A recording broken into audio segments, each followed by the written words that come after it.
thing at the end about dying to the world? How do you mean?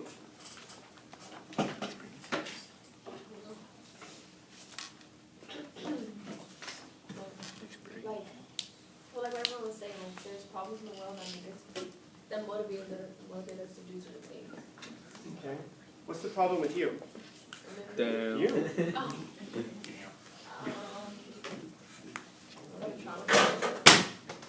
You're traumatized?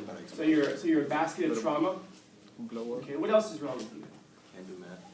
Can't do math. Okay. That's all me. I can't do that, bro. Can't do math. Is this a therapy session? Oh, it's going to be worse than a therapy session. Oh, damn. It's going to be a dying to the world. He's gonna criticize this man. What else is wrong with you? Yeah, what's wrong with you, woman? Come on, contribute, woman. I wasn't going to say it, but you did, so. But genuinely, you can make this list of your own. And we might, I'd encourage you to be careful about the things that are wrong with you and the things that simply describe you. Are there things wrong with you? Yes, of course. Only an incredible narcissist sits there on Instagram and says, if you can't handle me at my worst, you don't deserve me at my best. Oh my God. No. That is always the worst human being on the internet. Oh my God. And you're going to find, by the way, that the people who say that are usually at their worst. So, as I told my students, anybody know where that quote comes from, by the way? No, that quote comes from Marilyn Monroe. Marilyn Monroe said that. People can't handle me at my worst. They don't deserve me at my best. Keep in mind, Marilyn Monroe died alone from a drug overdose, allegedly. We're going to assume Robert Kennedy wasn't there, but that's a big assumption. We're going to assume just for the sake of argument he wasn't there. She called 3 former lovers and told them all that she was suicidal and took too many pills. They all hung up on her. Nobody wanted anything to do with her. Why? Because she was such an incredibly toxic, to use the parlance of our day, she was an incredibly toxic personality. She was beautiful, yeah, 10 years earlier. But the problem is but this was the problem. She put everything, her whole persona was wrapped up in that. It wasn't wrapped up in her personality. It was all wrapped up in how she looked. And those looks fade. Believe me, this is something I can attest to. Those things fade away. And she was and once that was all gone, she had nothing else to offer the world. So she dies of an overdose alone with the people who used to love her ignoring her. You have to imagine how badly those separations must have been. So, I mean, think about like someone who you used to know, who you used to be friends with even, and you guys had a blow up and you're no longer friends, and that person called you and said, I just took too many pills, I'm about to die. And you just go, you will be missed. Click. Like legit. You don't even call. I mean, not even rushing over there, but you don't even call 911 and say, hey, I just got a call from someone who said they took too many pills. You know, you have to really, really dislike that person. Something really bad has to have gone on there. And that's the person who comes up with that quote. So keep that in mind, that if that's the motto you want to live by, that's the death you're going to die. Now, all of us have something that's wrong with us. All of us have lots, by the way, that's really, really good for us. And we focus too much on, I shouldn't say that. Some people focus too much on what's wrong with us. Like, oh, I'm too much this, I'm too much that. Yeah, you probably are. You know, and there's probably, but there's also probably lots of really good stuff about you. But here's the thing, thinking about what you are today, you're probably a basket of trauma walking around. You're probably horrible at some really useful things, and I don't know what else is wrong with you, but there's probably a list that's longer than your arm and your leg, and probably the length of the earth. So now, you want to become something new. That requires an act of creation. And again, creation is creativity. It's something that comes forth out of nothing. So how can you possibly become something new when you're something that already exists? What do you have to do? What does Campbell right there say that you have to do? Change it. Not even just change. If you change any of these things, what happens to you as a personality? Change. Hopefully not. Hopefully it's more dramatic than that. You die. Look at what he says. You die. What's that? You die. You die. You have to kill your old version. You have to kill the old version of you. That all has to go. if you're going to create something new, not just change, because some of you and some of us, if there's more wrong with you, less wrong with you, you could maybe, I don't know, study math and go to counseling or whatever. But if there's something about you that you want to completely become a new creature, that's what has to happen. The old you has to die. You almost have to see this person over here in third person. You know, I think back, like I have friends of mine who I've been friends with since high school, and I keep them around because they're really great at reminding you about who you used to be. And I suggest that all of you stay in touch with at least a couple of people from high school, because no matter how many degrees I ever get in my life, I have a friend who I've been friends with since we were juniors, who can remind me of the stupidest shit I've ever done in my life. You know, like I was saying earlier, I can go over to the college and everyone's Dr. Scanlon. Yes, Dr. Scanlon. And then my friend, if he came in, he'd be like, "Oh, Dr. Scanlon? Yeah, yes, William. His name is Billy. Yes, William. Aren't you the guy who?" And well, I'll spare you the story I'm thinking of. Something really, really stupid. Aren't you the guy who used to jump out of cars as they were moving just so you could see if you could tuck and roll at 40 miles an hour? It sounds fun. It sounds fun. I'll tell you, it's not like the movies. And I can also go like, yeah, I remember doing that. Yeah. And he's like, aren't you the guy? Remember when you guys gave your drama teacher a Vietnam flashback and forced him to retire? I was gonna mention that. William, please, I'm speaking to my students. They're great at reminding you about who you used to be, as long as it's who you used to be. Some of you are probably already encountering this because of where you are in your careers right now. But if not, you will at some point. People are going to say, old friends, I can't talk to you anymore. Why? I don't know, man, you've changed. Good. You shouldn't be the same person at 40 as you are at 18. You shouldn't be the same person at 18 that you were when you were 12 or 13 or 14. I have a former student I'm thinking of right now. I won't tell you his name because some of you, I'm positive some of you guys know who this person is. I had him last year, and he was just a clown. Not even necessarily the funny kind, you know? The kind of almost embarrassingly stupid kind. And I saw him walking around recently, and I said hi to him, and he said hi to me very sheepishly. Like he was almost embarrassed to say hello to me. And then he finally came into my room last week, and he asked if he could come in. I'm like, yeah, of course, why not?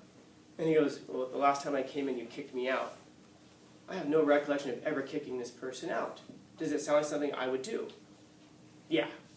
I may have had a temper tantrum that day, and you never know which Scanlon you're going to get on Monday or Tuesday or Thursday or whatever. It's a different Scanlon every day. It's like rolling the dice. And I have no recollection of ever having done that. And then he said, I asked him, why did I kick you out? And he told me what he did. I go, oh yeah, that makes sense that I would have done that. But it also doesn't make sense to me that I would hold a grudge about it. If I kicked you out Tuesday, you're welcome to come back Wednesday. It's fine. Anyway, talking with this person, he is a completely different person from who he was a year ago. And he doesn't just like talk differently. He looks different. Everything about this person is completely changed. And he's talking about his life, and he's describing about the kinds of things he used to do. And he doesn't talk about it with disdain or scorn. And his friends do it. And he doesn't talk about his friends like they're beneath him. He talks about like he says about time that they're spending. He says, they're burying their faces in their phones. He says, I see them during class. And he says, I started paying attention. And I realized how much wisdom was going completely past me because I expected not to find any. Like, yeah, I guess that makes sense. I was telling, you guys know I was the selfish giant, yes? And I was just talking to my last period about this. You get the thing with the nail prints on the hands, right? You said Jesus, no? Yeah, it's a Christian metaphor. My first period didn't catch that. I didn't tell them about it because I assumed everybody would get that. As soon as I said that to them, a whole bunch of light bulbs go off in their heads. Oh my God, that's why he said, you'll be with me in paradise. Yeah.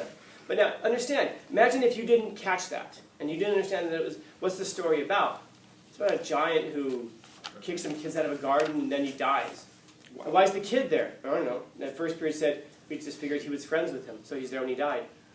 It's like, no, but if you're expecting not to see something like that, and I asked them, how could this have happened? One student said, I guess probably because we're in school and we didn't expect to see anything religious. I go, yeah. So if you expect not to see it, you're going to miss it. If you expect not to find wisdom somewhere, you're not going to find wisdom. But I can promise you that some of the deepest wisdom I have ever found, I found it in some of the strangest goddamn places, man. I have found wisdom spray painted onto the side of a dumpster in North Park. You know, if you're looking for it, it's everywhere. It's everywhere. But in order for you to become something new, as I'm telling you about the student who it is, you have to let the old things die.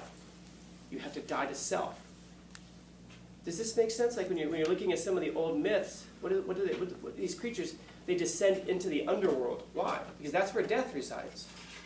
What happens when you descend into the underworld? Well, you can stay there. You can stay a dead creature. Or you can emerge on the other side as something completely new. Remember those fears and anxieties that you took with you into the underworld? Yeah, you leave them in the underworld. You let them die where they belong. And you emerge as something completely new, something completely different. Ex nihilo, out of nothing, an entirely new creation. And by the way, this is exactly, he mentioned to the religious, going back to the selfish giant, this is what it is that we admire so much.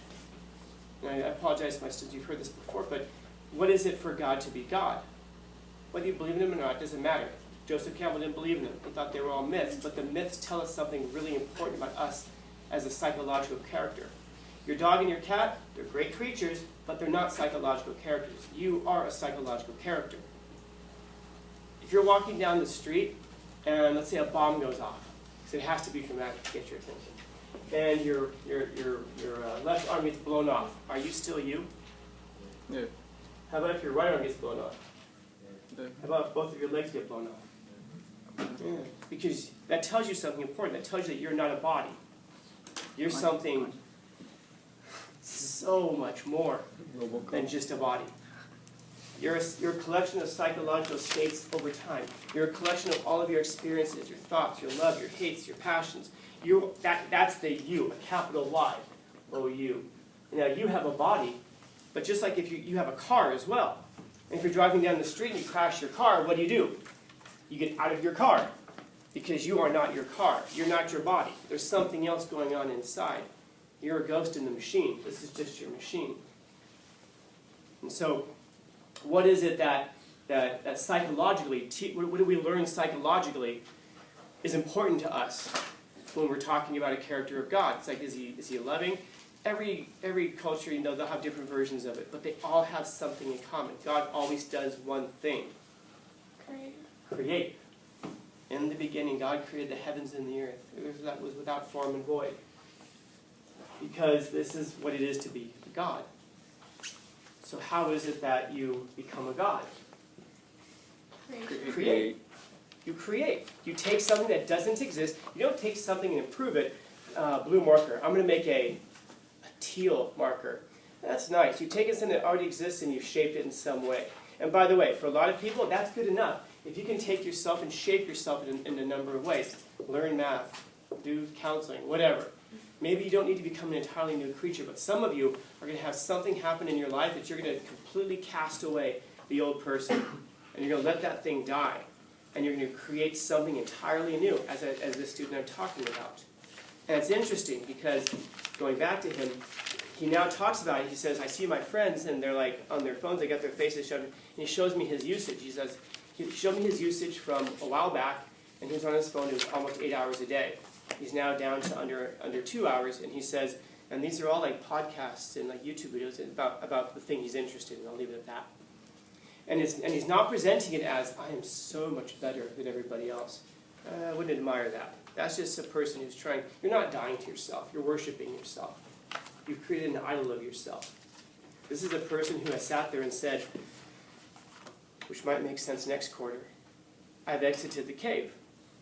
I've seen something different outside the cave. Imagine growing up inside of a cave and what you experience in there, and then your whole life, that's all you ever live in is a cave. And then one day I take you out of the cave and show you the real world. And you think back to all of your friends who are inside the cave. As much as you experience the things outside the cave, if you love your friends, you're going to sit there and go, they need to know. They need to know. And then you run back down into the cave. What's the first thing you think you might experience? If you come out of the brightness, under the sun, all the brightness, you re-enter the cave. What happens when you go back into a dark room? Yeah, your eyes are going to have to adjust. You won't be able to see anymore. You'll be like, and your friends inside the cave, you're going to walk in, you're going to stumble over a rock, fall down, hit your head, bump into a wall, and your friends are going to be like, what's wrong with him, dude? As soon as he walked that way, he came back stupid. He can't even walk anymore. And then think about how it is you can possibly describe what you saw out there. How do you describe the sun to somebody who's never seen it? Bright. Bright? Circular. Yeah. Circular? Warm. Warm. Yeah. And so they're like, okay, so bright, circular, and warm. What the hell is that? Well, it's a circle that's bright and warm. Bright and warm, and you're experiencing this? Yeah. This is our opportunity to tell you guys, stay off the drugs, right? Because there's no way to describe. You have to use metaphors. You'd have to use, figurative language. You have to use shapes. But you could never show them the thing itself. You have to actually exit and experience and encounter the thing itself. And then maybe you've got 50 friends down there, and some of them are going to be like, the world out there, you're stupid. The only world I need is already in here. But there'll be like one or two people who'll be like, a world out there, you say? What's it like? Show me. And then maybe you'll be able to exit the cave with just a few people, but your heart is still going to be with the people who rejected you. You're completely dead. The old you is dead. It's a new you. It's a new creation. But you're still going to miss those people. And that's exactly where this student I'm talking about is right now. He wants to tell his friends something, but how can you possibly tell them to straighten their lives out without coming off as preachy and arrogant, like he knows better? How many of your teachers come off this way? Your teachers wasn't too long ago. They sat in the chairs that you sat. A lot of it's going to be in the delivery. I get that. But be careful with people. Be careful shunning people who want the best for you. And I'm not saying all of your teachers want the best for you. I don't know that. Sorry, I do know. Some of them don't. And I know who they are. And you do too. Maybe. But so what? You have the rest of your life to live that's going to be apart from the next few months of having to exist with them. What are you going to be? Are you going to be the old you and do what you've always done? By the way, man, I say this with tears in my words, because statistically, they're going to be.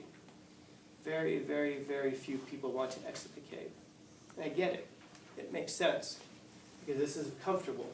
Not that you like it, not that it makes you happy, but it's comfortable because it's what you've always known.